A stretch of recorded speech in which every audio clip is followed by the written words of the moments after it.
అల్లూరి సీతారామరాజు నిలువెత్తు విగ్రహానికి పూలమాలలు వేసి నివాళులు అర్పించిన విప్లవ జోహార్లు అర్పిస్తున్న సిపిఐ పార్టీ రాష్ట్ర కార్యవర్గ సభ్యుడు బాలేపల్లి వెంకటరమణ, జిల్లా కార్యదర్శి పొట్టిక సత్యనారాయణ, ఆ పార్టీ నాయకులు మరియు కార్యకర్తలు.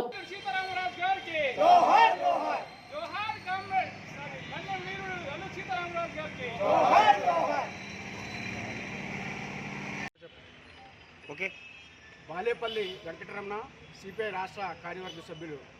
బ్రిటిష్ సామ్రాజ్యాన్ని గడగడలాడించినటువంటి మన్యం వీరుడు అల్లూరి సీతారామరాజు 128వ జయంతిని పురస్కరించుకొని ఈరోజు భారత కమ్యూనిస్ట్ పార్టీ ఆధ్వర్యంలో ఆయనకి ఘనంగా నివాళులు అర్పించడం జరిగింది.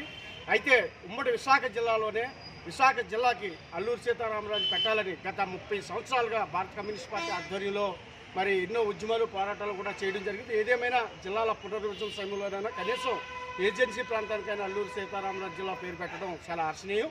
మరి అల్లూరి సీతారామరాజు మరి విప్లవ వీరుడు ఈ మన్య ప్రాంతానికి మరి ఆయన ఆశయాన్ని ఉనికిపుచ్చుకొని భారత కమ్యూనిస్టు పార్టీ కూడా అనేక ఉద్యమాలు పోరాటాలు అనేక వేల ఎకరాల భూమిని సాధించుకోవడంలో మరి సాధించిన ఘనత సిపిఐ పార్టీకే దక్కుతుంది.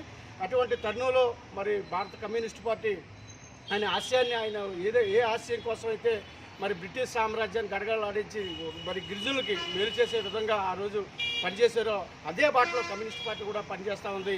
మరి ఈరోజు మరి అల్లూరి సీతారామరాజు వర్ధంతిని జయంతిని కూడా అధికారికంగా నిర్వహించుకున్నప్పటికీ కూడా మరి ప్రభుత్వాలు గత ప్రభుత్వం ఈ ప్రభుత్వం ఏదేమైనప్పటికీ ఆయన పూర్తి స్థాయిలో అధికారికంగా నిర్వహించడంలో గత ప్రభుత్వం అయినా ఈ ప్రభుత్వం అయినా గత పాలకులైనా ఈ పాలకులైనా పూర్తిగా వైఫల్యం చెందుతూ ఉన్నారు. భారత కమ్యూనిస్ట్ పార్టీ పూర్తి స్థాయిలో అధికారికంగా జయంతిని వర్ధంతి కార్యక్రమాన్ని పూర్తి స్థాయిలో అధికారికంగా మరి జరిపించాలని చెప్పి మరొకసారి సిపిఐ పార్టీగా డిమాండ్ చేస్తూ ఉన్నాం.